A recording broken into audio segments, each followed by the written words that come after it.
O Exército tem responsabilidade militar e social de guarnecer as fronteiras do Brasil. Na Amazônia, ele não só é o principal braço da soberania nacional, mas também uma presença fundamental no atendimento às comunidades isoladas de ribeirinhos indígenas. E é esse o tema que vamos conversar no Roda Viva Amazonas de hoje, que está começando agora.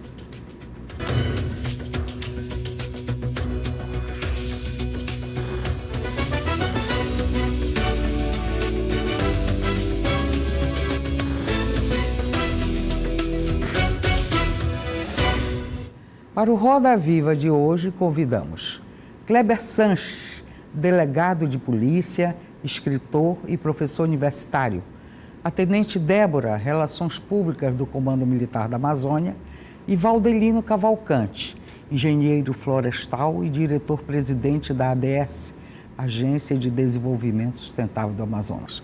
Conosco também Euros Barbosa, cartunista da TV Cultura.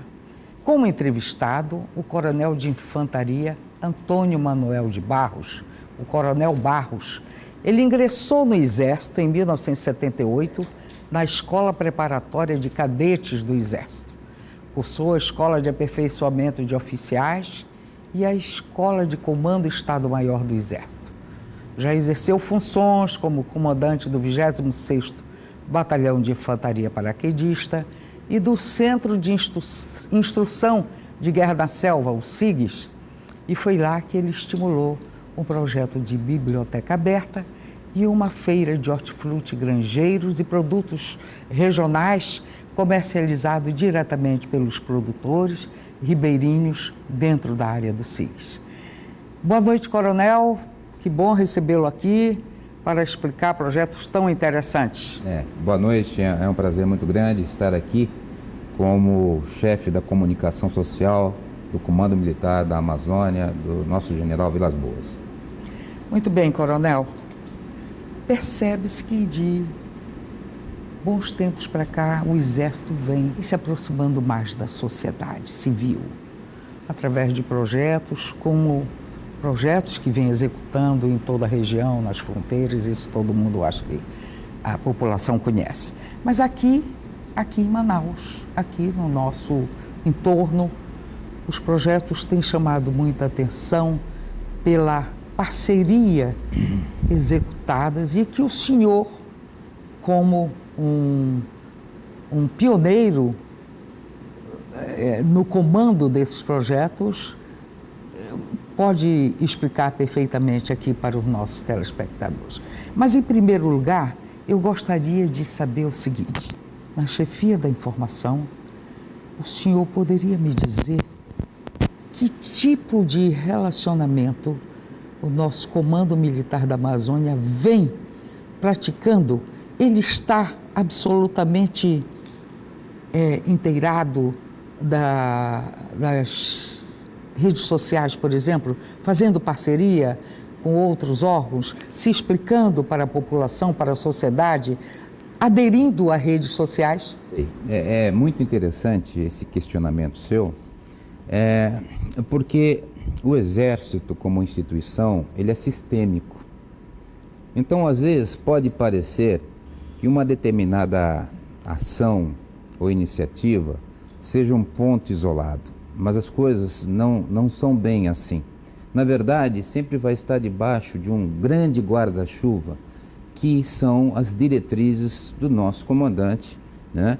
Do comandante do Exército, e chega aqui, por exemplo, através do comandante militar de área. Então, no caso, como você falou do CIGS, algumas ações realizadas, elas estavam com esse foco. Era apenas uma ponta de um iceberg muito grande, né? Que tive o prazer e a honra de poder trabalhar nesse sentido. E nessa ideia que você colocou de mídias sociais, da aproximação, eu acho assim, na verdade, o que está diferente hoje no Exército, né? Não no Exército, mas na nossa vida, é a velocidade da informação. Porque o Exército, ele é povo, o Exército faz parte da sociedade, o Exército existe em função da sociedade, sempre foi assim. Só que agora há uma dinâmica muito grande da informação e dá a impressão, por vezes, que nós estamos agora com um redirecionamento. Não vejo assim, eu como coronel, não vejo assim. As mídias sociais, por exemplo, ela vem a dar a velocidade, vem dar o tempo real da informação. E o Exército, claro que ele vai estar atento a isso aí. Nós temos o Centro de Comunicação Social do Exército em Brasília. Isso é relativamente novo, porque imaginem bem, nós estamos falando de uma instituição, nós não estamos falando de um Facebook, por exemplo, de uma pessoa. Então há que se pensar bem, o comandante entendeu, verificou que era o caso. O Centro de Comunicação Social do Exército, que é em Brasília, com todo um aparato de profissionais, viabilizou. E o Exército hoje, sim, está trabalhando com uma destas ferramentas, né? E é muito interessante. Eu gostaria de saber qual é o público. Bom, o público que acessa, por exemplo, vocês estão no Facebook, no YouTube e no Twitter. YouTube, no Twitter. Que tipo de público? Que público-alvo é este? Bom, é a sociedade. Você como um profissional, uma profissional do jornalismo, né? Nós buscamos como instituição a sociedade. Não, agora... O público que mais acessa. Exatamente. Agora, né? Qual é o público que mais acessa? São os jovens. Jovens. Né? São os jovens, né? Então, 18, 24 anos é a faixa etária assim, que mais acessa. Claro, é a modernidade que nós temos, né? E coisas muito simples que são colocadas, né? Eu agora, por essa função, né? Eu estou trabalhando muito com isso aí. Uma simples foto de um exercício de um soldado nosso, às vezes tem 10, 15, 20 mil acessos, né?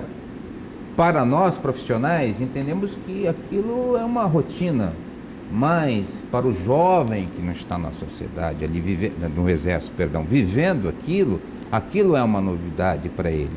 E interessa isso porque é o processo da transparência, é o processo da informação. Aliado ao fato de que o comando está na Amazônia, provavelmente a curiosidade é bem maior. Me permite o Kleber quer fazer uma... Eu estive recentemente em Brasília, no dia 19, que foi o dia do Exército. Aliás, fui honrado com uma condecoração que foi a Ordem do Mérito Militar, que muito me lisonjeou e me deixou orgulhoso.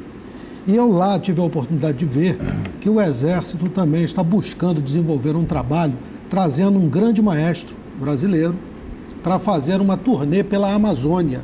Mas eu não tive acesso, claro, a essas informações em razão da movimentação com que eu estava envolvido naquele momento, mas eu gostaria de saber um pouco mais sobre isso, porque é uma forma de integração com a Amazônia, trazendo um artista nacional, e não é só pela rede social. Eu achei isso muito importante, eu achei isso assim de um insight que eles tiveram muito interessante, de integrar o Exército através da própria arte, trazendo um grande artista para integrar Exército, sociedade, levando para os recantos mais distantes da Amazônia. Na verdade, tudo isso está muito integrado. Quando a gente fala de mídia social, quando a gente fala de cultura, quando a gente fala da informação da instituição propriamente dita. Realmente, talvez você esteja dando um furo, né?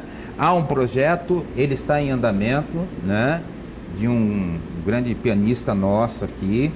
Eu só não dou mais detalhes porque isso está em processamento realmente, sim, mas vai ser divulgado a contento, de levar essa música aos ribeirinhos. Cuidado que ele já divulgou. Ele próprio já divulgou. Sim. Arthur Moreira Lima. Exatamente. Ainda bem que foi ele que divulgou. Foi ele que divulgou. Ele se adiantou. Então, e parece muito simples, uma ideia muito simples, né? Aliás, os grandes êxitos, os grandes sucessos são de ideias simples, mas por detrás disso tem uma logística muito complicada. Nós estamos falando da Amazônia, nós estamos falando do que representa navegar na Amazônia com segurança, com uma sincronização. Isso foi apresentado, né, ao general Vilas Boas e está sendo viabilizado, sim. E poderia se perguntar, mas o que o Exército tem a ver com isso, não é verdade? Ele tem tudo, porque ele faz parte da sociedade. A grande preocupação sempre será não desvirtuar a nossa missão constitucional. Esse é o grande foco. Mas isso faz parte dessa integração, e por isso que o general Vilas Boas estudou a proposta, viu que era viável, e entende que não há desvio de função e agrega mais ainda essa participação da cultura, essa viabilização da cultura uma função na Amazônia. Social, né, Coronel? Exercendo a sua função social. E o que eu percebo também é que nós temos, a partir daí, como o Coronel bem falou, nós temos a integração do povo. O Exército, as Forças Armadas, de modo geral, todos são oriundos do povo brasileiro. Eu tenho um orgulho também muito grande, eu estou vendo ali a manicaca do Coronel paraquedista. Eu fui paraquedista antes dele, do Exército Brasileiro, em 1972. Significa que ele é mais velho, hein? Ele que está dizendo. Significa dizer que ele, na linguagem de ele está me devendo, ele está me devendo uma completa. Umas flexões. Então, sai dali do povo, né, do meio do povo, os oficiais que vão fazer a academia, os soldados que vão integrar os batalhões, as companhias do Exército, da Aeronáutica, da Marinha, e que vão fazer parte da defesa do país.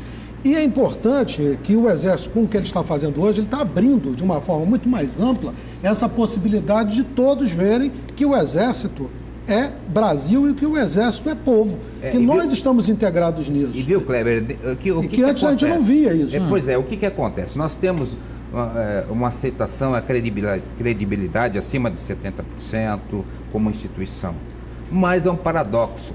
Por vezes nós somos pouco conhecidos. É para se refletir isso aí, né? Não nos conhecem, sociedade como um todo, por diversos motivos. Não conhece este lado, essa vertente, a função social que está exercitando, como que acontecem os processos? Talvez Mendes, seja deixa eu isso. aproveitar esse espaço, essa deixa, e aproveitar uma questão de justiça aqui, a presença do Coronel Barros, e sem esquecer toda uma trajetória histórica importante no setor produtivo do estado do Amazonas. Foi quando em 2008 se teve uma ideia inovadora também dentro desse propósito de integração do Exército Brasileiro com a sociedade civil, e à época o general Heleno como comandante militar do Amazonas e o general Avena como comandante da região e o Coronel Barros, à época, como comandante do SIGS. A ponta do iceberg, você entende por que eu falei do iceberg? Dentro de toda essa conjuntura. E foi 2008 foi lançado um desafio de buscar uma condição de regionalizar parte do cardápio do Exército Brasileiro, como o Estado já faz com a regionalização da merenda escolar. À época fomos convocados pelo general Avena e apresentamos o projeto. E naquela época, né, bancando o custo do pioneirismo, se buscasse numa literatura não teria como dar esse direcionamento, mas à época se bancou o custo desse pioneirismo e é o que nós temos hoje com pleno sucesso. Sou suspeito de falar porque faço parte integrante do projeto desde o início, mas por si só nós temos essa representatividade, o que representa a feira de produtos regionais que acontece hoje no SIGS, no nosso Centro de Instruções de Guerra na Selva. E temos a determinação do Exército, do braço forte, da mão amiga, e aí com a mão amiga, mas vai muito além de uma relação comercial de compra e venda de produtos. Está interligado a uma ação de cidadania. Você imagina o que é a nossa produtora, o nosso produtor rural sair da sua propriedade, ser recebido em um quartel do Exército, onde além da venda de seus produtos, tem toda uma questão social envolvida, de planejamento, de aumento da sua produção. O reflexo vai ser na melhoria da educação dos seus filhos, da infraestrutura, gerando emprego e renda. Para você ter uma ideia, já é uma referência. A feira por ano, ela comercializa valores da ordem de 2 milhões a 3 milhões de reais por ano. Eu queria perguntar para o Coronel Barros que, além de comandante do SIGS, teve outras missões importantes no Rio de Janeiro, como comandante do batalhão paraquedista. Como o senhor vê essa ideia pioneira que começou no Amazonas, com a possibilidade de se expandir para outras regiões do norte e, por que não, do Brasil como um todo? A parceria ela tem que ser boa sempre para os dois lados, seja qual for, se são pessoas ou instituições. o Valdelino está sendo até simplório, porque na verdade houve uma expansão com outras instituições, né, Valdelino? Hoje nós deixar para a segunda parte. Eu estou adiantando aqui. Estou adiantando, claro. Mas não tem problema. Mas daí a Força Aérea aqui, né? Ela também fez uma parceria nos mesmos moldes, com a Polícia Militar, nós temos aqui também. Então eu acho que é buscar as oportunidades. Há condições de expansão dessa parceria? Sim, de acordo com a viabilidade de cada região. Eu vou pegar um exemplo que o Valdelino comentou aqui. Por uma felicidade, eu fui comandante do 26º Batalhão de Infantaria Paraquedista no Rio de Janeiro, né? Fui capitão lá, Kleber, paraquedista das antigas. Combatente aeroterrestre. Isso, mas a dinâmica ali completamente diferente. Então, uma feira desse tipo, que nasceu aqui com um pequeno produtor da Barranca do Rio, né? Com muitos que eu lembro, o seu Toinho, por exemplo, né? Uma maneira... Aliás, eu não sei nem o nome dele, viu, Valdelino? A gente chama de seu Toinho. E você sabe onde ele produzia? Ele produzia na Barranca do Rio, e eu fui uma vez na propriedade dele, e ele falava, não, mas eu vou perder essas terras aqui, porque vai vir, a Mossoroca vai vir e eu não vou ter mais. Ele falava com uma naturalidade e uma crença grande de poder comercializar o produto. Ora, é missão do Exército? É claro que não, mas ali foi uma oportunidade de apenas ceder um local, de uma facilidade, e esse pequeno produtor veio a se beneficiar. É possível? Sim, é possível, desde que se veja a viabilidade em outras áreas, né? E eu acho que é para tudo, é assim, entendeu? Eu gostaria de fazer uma observação dentro de o que significa oportunidades quando a gente fala de relacionamento, né? O Exército ficou quase 2 anos no Complexo do Alemão, né? Isso aí foi notório na imprensa. Mas eu quero focar essa parte que nós estamos falando de relacionamento, comunicação social, a postura do Exército. Olha, nós entramos... ficamos 3 meses, né? A Brigada Paraquedista ficou 3 meses, meu batalhão com 800 homens, ficamos 3 meses no Complexo da Penha e Alemão. Eu particularmente fiquei no Alemão, cerca de 80 mil pessoas, 40 mil casas, 12 a 13 comunidades. E o que nós fizemos? Estabelecemos um vínculo de comunicação com os líderes das comunidades. Então eu fazia reunião. As reuniões eram semanais com esses líderes. Antes da ocupação propriamente dita, nós fizemos uma reunião no AfroReg, na sede do AfroReg, com esses líderes para explicar o que o Exército ia fazer ali. Qual que era a missão do Exército? Por que eu estou trazendo a pauta isso aí? Porque isso faz parte do nosso procedimento, né? Talvez não com o efeito, muitas vezes, que nós gostaríamos. Mas o Exército ele sempre busca esse contato e faz mais ainda. Isso é tão forte que faz parte do nosso estudo, um estudo militar propriamente dito, de emprego de tropa, né? Porque Abraham Lincoln falou que sem opinião pública, sucesso algum você vai alcançar. Então, é só um parênteses dentro disso aí. Tá certo. Débora. O senhor tem falado da importância do Exército o papel do Exército com a sociedade, essa integração, né? E o senhor citou também a importância que o Exército ele tem credibilidade, mas não tem conhecimento. Como é que é feito o trabalho, qual é o desafio da comunicação social hoje em tornar o Exército conhecido, mantendo a credibilidade e integrando com a sociedade, mostrando sem fugir ao que é a essência, ao que é regulamentar, ao que é a missão do Exército em si? Quer dizer, nós temos a credibilidade, mas somos pouco conhecidos em todas as esferas das nossas atribuições. Eu acho que é continuar no caminho que nós estamos, implementando, buscando soluções. As mídias sociais, por exemplo...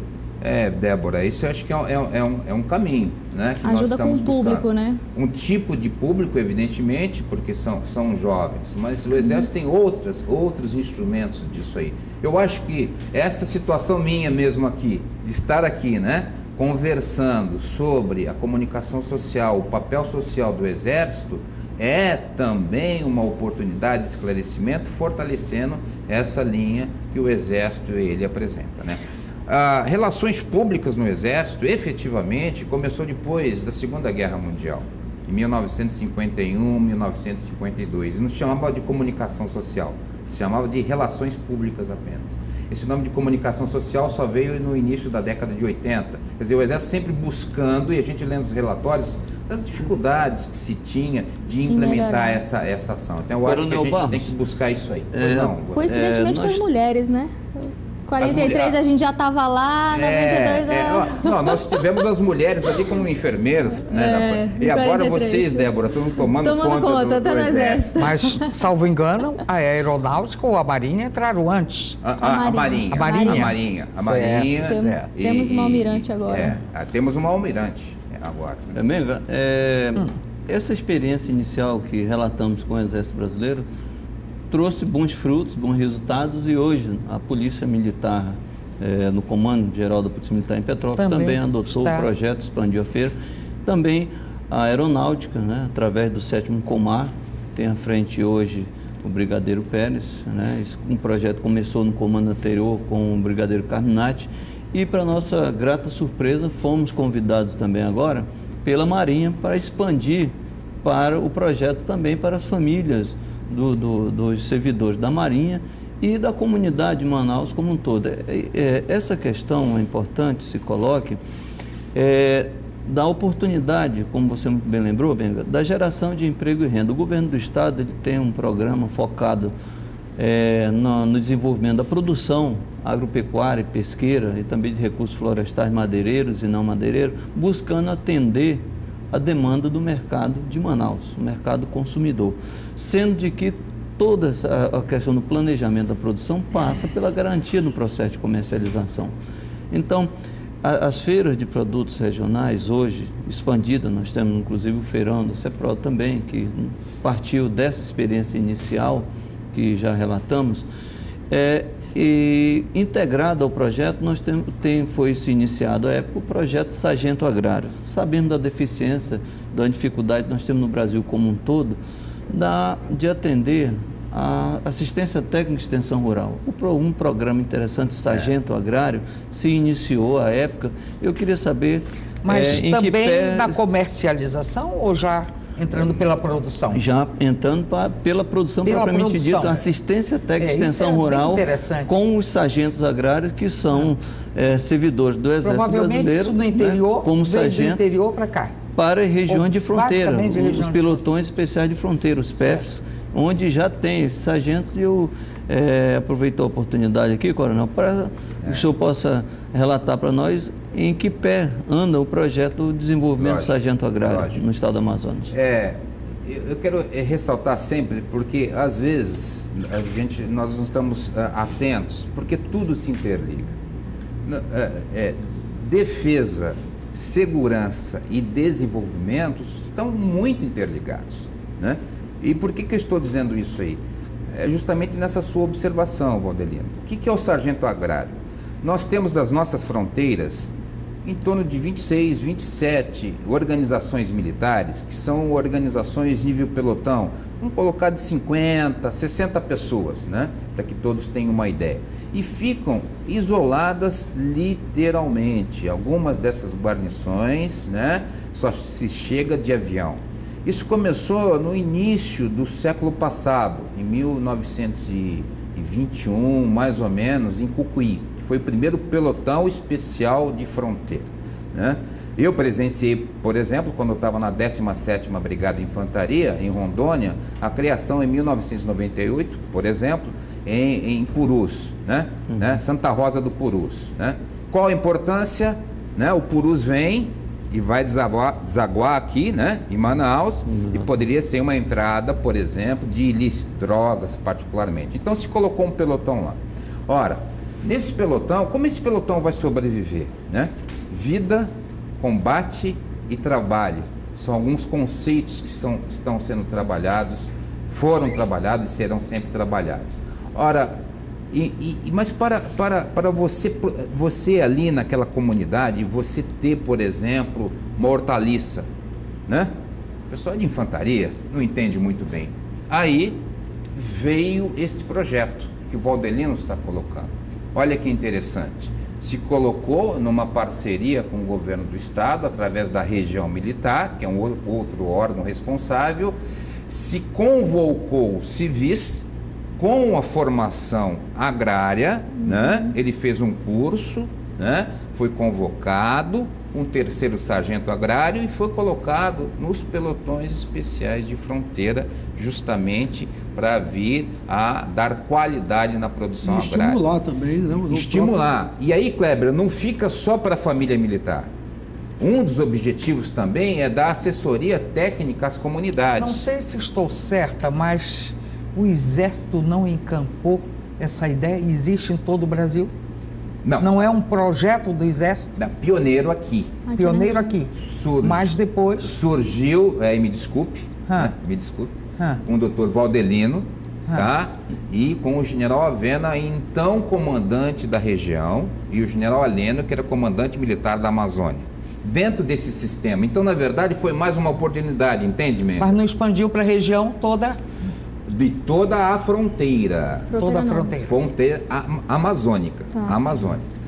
Nem todos os pelotões têm, por diversos motivos, porque você tem que ver a especificidade do pelotão. E não é tão simples assim. Sim, Débora. Abastece só o pelotão? Não, ou aí que está. Vender ele é um militar que tem uma demanda do pelotão, mas atende também a comunidade. Tá. Né? Nós temos pelotões que a comunidade é indígena apenas, de 200 a 300 pessoas, mas nós temos em Forte Príncipe da Beira, por exemplo, cerca de 14 mil pessoas que vivem em torno do pelotão. Depende de que local que nós estamos falando, de Ipiranga, em Maturacá, em Quirari, né? E muitas das comunidades indígenas começam a viver em torno do pelotão. Aí é importante. Por uma parte, social, sem dúvida, a Amazônia, ela apresenta uma característica ímpar no país, né? Pela sua dimensão, por todas as dificuldades de acesso e etc. Então, tendo em vista essa dimensão, a dimensão, inclusive, de fronteiras, é a maior dimensão de fronteira que nós temos e é a mais complicada, tendo em vista que ela é toda formada por floresta. E o grande tema que eu estou percebendo aqui é a integração. Foi falado na integração do Exército com o mercado consumidor, comercialização, produção, inclusive cultural e segurança pública. Mas aí o Exército tem uma missão também nacional. E essa missão nacional que passa pela Amazônia até para integrar nacionalmente. E eu até fiz uma anotação aqui da importância das atividades militares na Amazônia no contexto da integração nacional. E aí ouve-se falar muito na Operação Ágata.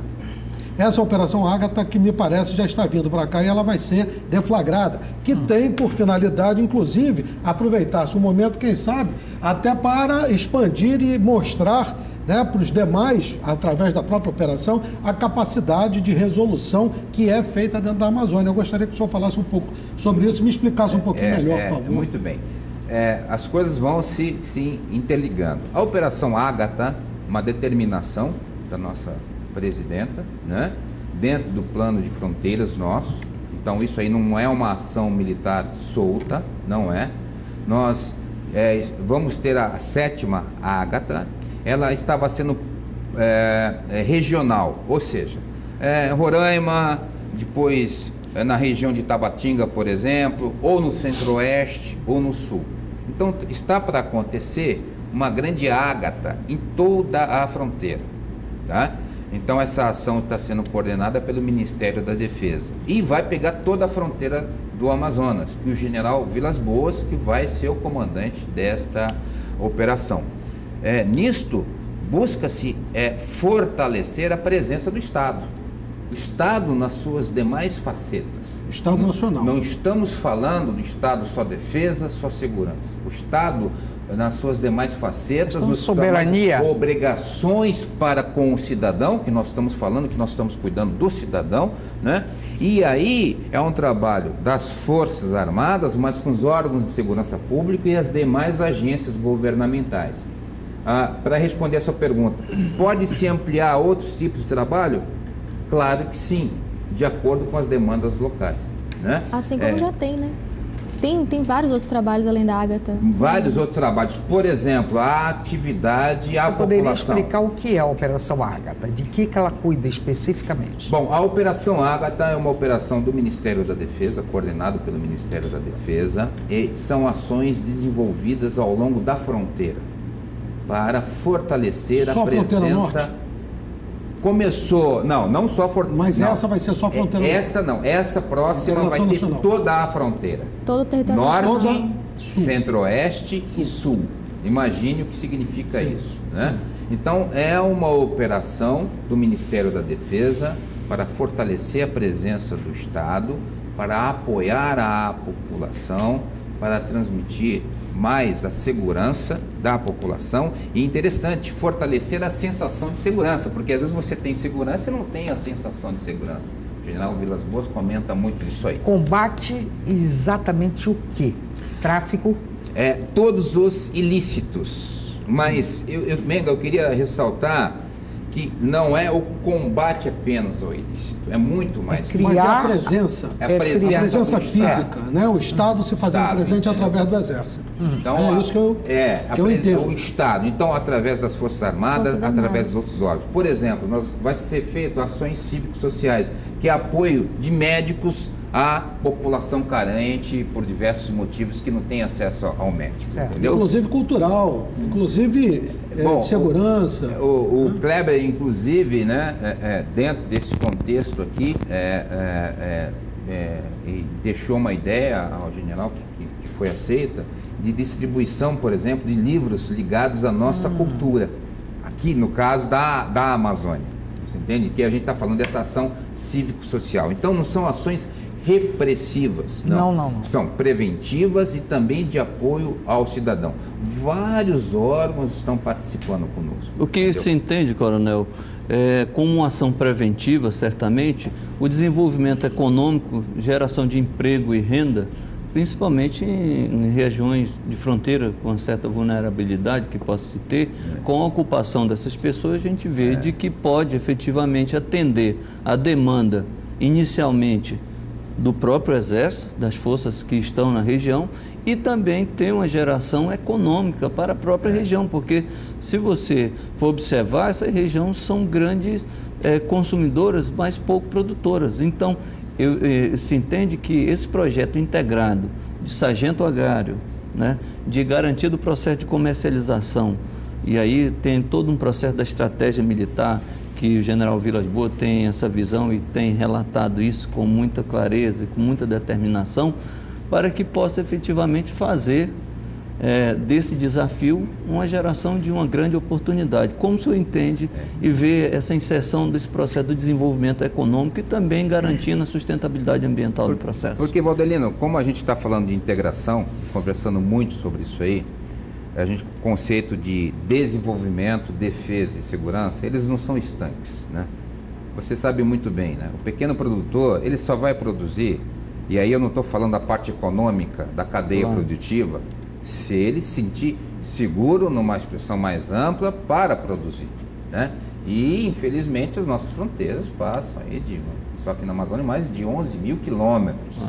Né? Então o Estado tem que estar presente. A partir do momento que o Estado está presente, no meu entendimento, com as diversas facetas do Estado, viabilizando, fomentando o desenvolvimento, essa sensação de segurança vem naturalmente. E aí o desenvolvimento vem naturalmente também. Então é por isso que hoje não cabe mais ações isoladas, né? E por isso que você está falando, sim, é uma observação. Agora, são todas oportunidades, né? Não existe operação militar ou plano de governo nenhum que não haja a inserção de todas as pessoas, né, para que se atinja esse bem comum. Né? E observando a peculiaridade nossa da região, eu lembro que quando o general Marco Aurélio, como comandante militar, como comandante da região, colocava quem realiza logística no Amazonas faz logística em qualquer lugar do mundo. Porque é então, muito difícil. Nós temos um desafio muito peculiar da nossa região. E essa condição de você desenvolver essas atividades agropecuária e pesqueira nessas regiões vai dar uma condição de uma economia na logística e uma oportunidade local. E aí que a gente fala do Estado, né?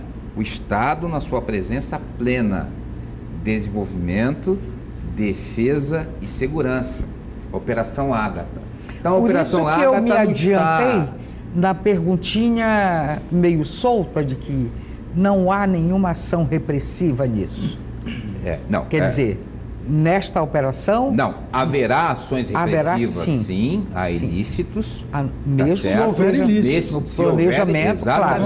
Consta do planejamento. Tem integração, inclusive, com as secretarias de segurança pública. Polícia Federal. Todo mundo integrado. O planejamento é integrado. É certo. Débora, o que você pergunta? Então, nós falamos aqui um pouquinho sobre a proteção, sobre a Operação Ágata, temos também a Operação Curare, Amazônia, enfim. São operações todas na nossa fronteira amazônica. Visando a proteção. Mas o que é feito fora das operações? Naquele momento em que não tem, como é que fica a proteção da nossa fronteira? O Estado, né, ele se faz presente constantemente por diversos órgãos, inclusive as Forças Armadas. Então, o desdobramento, como que o Exército, no caso, está disposto, já dá uma ideia muito clara da preocupação com as nossas fronteiras. Estamos falando da Amazônia. Coronel, desculpe até eu interromper, daí a criação de vários batalhões de infantaria de selva, né, na fronteira. Né? Na fronteira. E o que aconteceu nos anos, né, de vários anos para cá? Unidades do Sul foram deslocadas para cá. O que aconteceu com São Gabriel da Cachoeira, por exemplo, foi assim. O que aconteceu com Tefé, foram criadas organizações militares para este fim.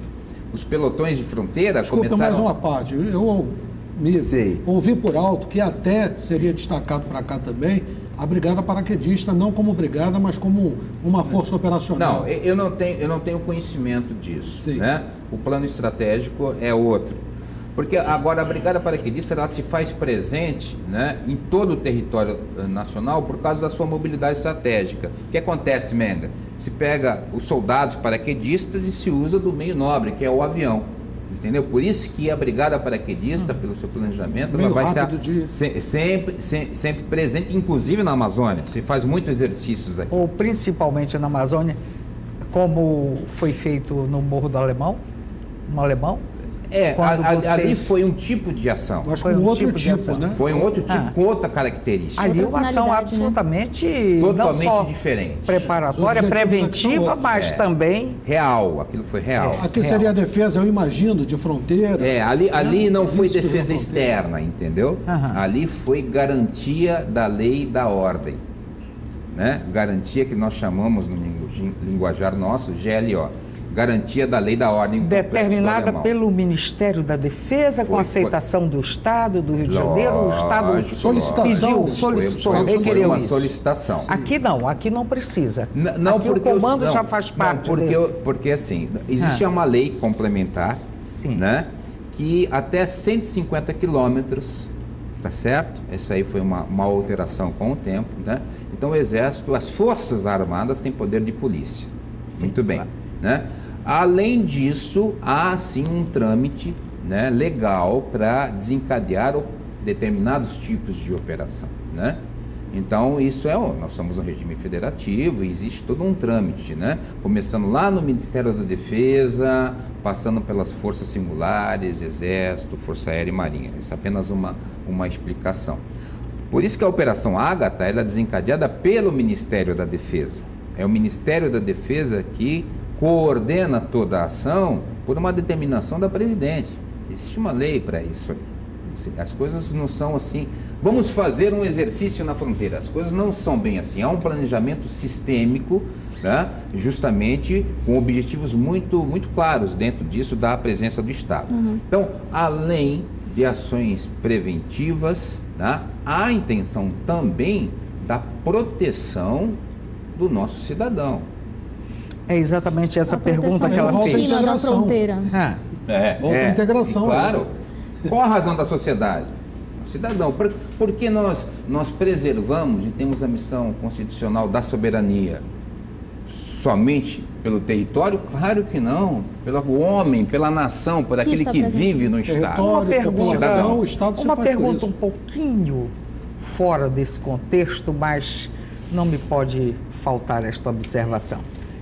E a Amazônia vive constantemente em sobressalto. Há inimigos por toda parte. Ameaçam, sim, a sua fronteira, a Amazônia. Ou não? Bom, aí eu vou te devolver a pergunta. Depende do que você entende que seja um inimigo. Ameaça, né? Ameaça para o crime. As ameaças, eu acho. Drogas, eu acho que é uma ameaça. Drogas, ilícitos, lá, a ação das Farc, que a principal ameaça, se pudesse resumir assim, que é uma coisa muito complexa, eu acho que a principal ameaça é a ausência do Estado. Porque o Estado brasileiro tem a capacidade, sim, tá certo, de cuidar do que é seu, nós como sociedade, nós como nação. Então, quando o Estado não está presente, aí sim vem os problemas. Eu gostaria, um minutinho só para contar uma experiência que eu contei aqui para o general, comandante militar. Ele riu muito, mas eu não posso deixar de contar isso para você também. Olha, eu fui à Colômbia, eu conheço bem a Colômbia, já morei lá, inclusive. Mas a última vez que eu fui, encontrei uma nova Colômbia. Bogotá é uma cidade linda, turística, diferente.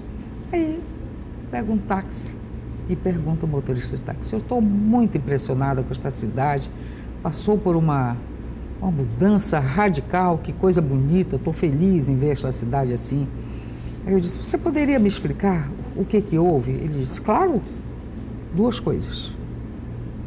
Os bandidos, nós acabamos com eles. E as Farc, nós mandamos para o seu país.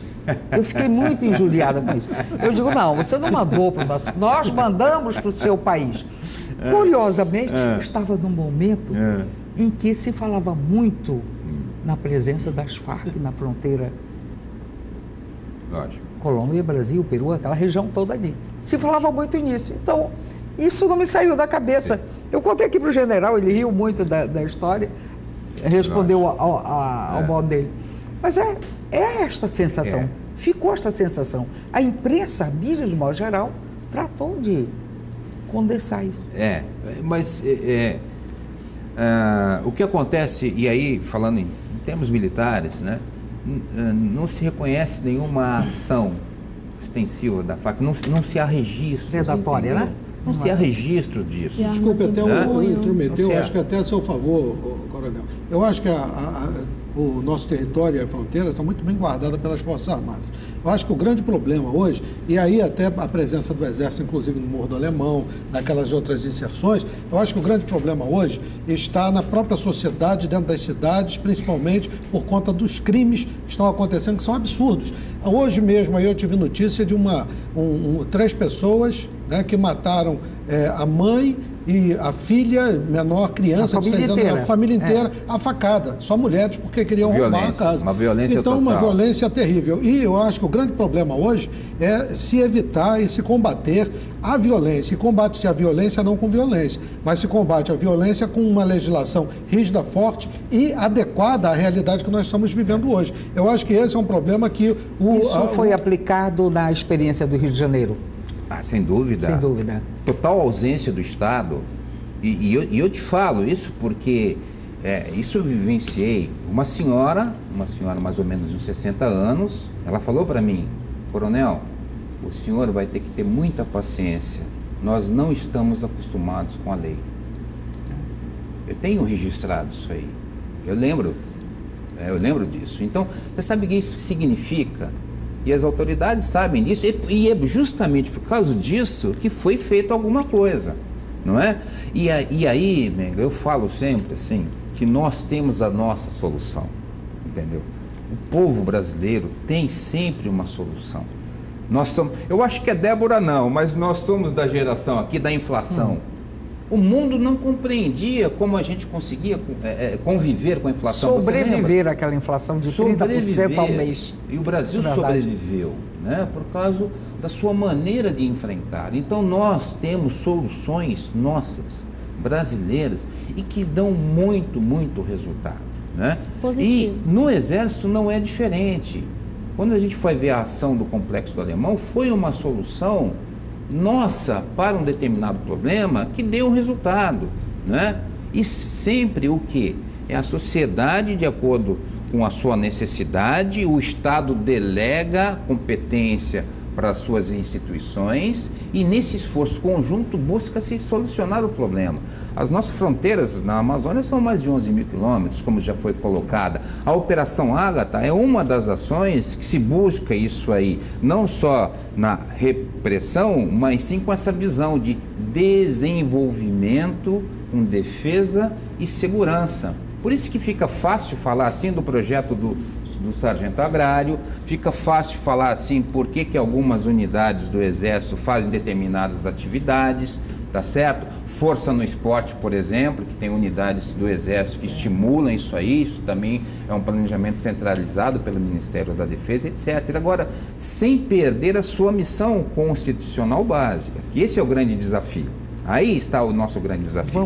Atropelamos a Débora, ela quer perguntar direitinho. Não, quando o senhor fala da presença do Estado, como o Kleber colocou, os pelotões de fronteira, ele vem integrar, ele vem fazer essa função de estar lá presente, inibir, coibir, enfim, de inibir a presença de qualquer Farc, enfim, pela sua própria presença. Mas entra em alguns interesses do Valdelino também, como o desenvolvimento daquela região. Tem algum outro benefício além da própria fronteira, da própria defesa e proteção, mas sim para a sociedade em termos de economia? Eu acho que quando a gente vê os pelotões, né? Os pelotões que são, imagine o que são 40, 50 homens totalmente isolados na selva com suas famílias. Como que se representa isso? Olha, um tenente, os sargentos, né? Um dentista, um médico ali isolado que muitas vezes só chega de aeronave. Geralmente egressos do Sul, pessoas que podem vir de outros lugares com uma cultura totalmente diferente. O Brasil todo integrado, a integração novamente. Agora, só um parêntese. Né? Verdade. Todos os militares querem vir para a Amazônia. Muito interessante. Certo. Nas escolas, os primeiros colocados. Sim, mas eu digo na diferença. A diferença não, lógico, não são da região, não. O que são da região são normalmente os cabos e soldados. Certo. Né? Que muitos são índios, inclusive. Então, quando esse pelotão, né, essa fração está lá, ela tem militarmente tem um sentido, que ela tem uma vigilância estratégica, você está entendendo? E por isso que são colocados em pontos estratégicos. Mas a finalidade não se termina aí, né? Claro que não. Se nós temos lá na Forte Príncipe da Beira, né, um patrimônio cultural preservado pelo Exército, né, que o Rondon veio a redescobrir. Nós temos 14 mil pessoas ali, no entorno, gravitando, que não é tão difícil a região, mas quando nós vamos para Maturacá, Querari, que nós temos comunidade de 200, 300, 400 pessoas.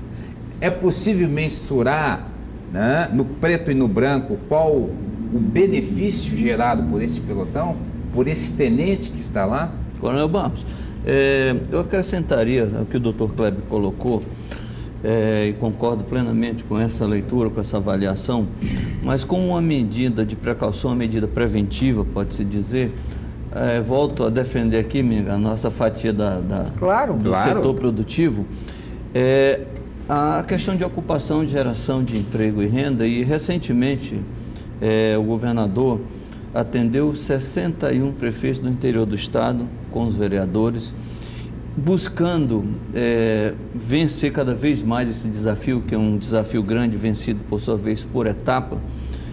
E uma das demandas primordiais é a questão da adoção de novas tecnologias para poder ter uma produção com mais produtividade, para você ter melhor viabilidade econômica e sair daquela agricultura, daquela produção de subsistência para a sobrevivência. E nas andanças nossas pelo interior do estado, onde efetivamente está essa clientela nossa, nós identificamos algumas regiões que o Exército detém toda uma estrutura de equipamentos, não é? E nós temos o COGEAC, que é um fórum de discussões das ações integradas do Exército Brasileiro com o governo do Estado, das Forças Armadas como um todo. Isso é pioneiro também.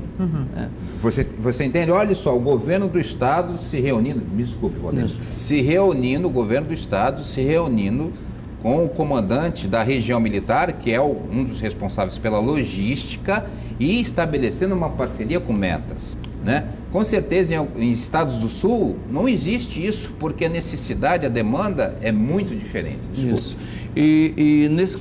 Como o senhor vê essa possibilidade de mais essa ação integrada do Exército Brasileiro, no caso, com o governo do Estado, onde pode-se viabilizar essa condição de uma porta de entrada para novas tecnologias, com preparo de áreas e até como uma ação também de recuperação de áreas degradadas, com isso contendo a expansão cada vez maior da fronteira agrícola, mas aí com a condição de recuperar essas áreas e aí, voltando ao que falamos inicialmente, com a geração de ocupação cada vez mais envolvente, que sem dúvida é uma medida preventiva, né? De forma sustentável.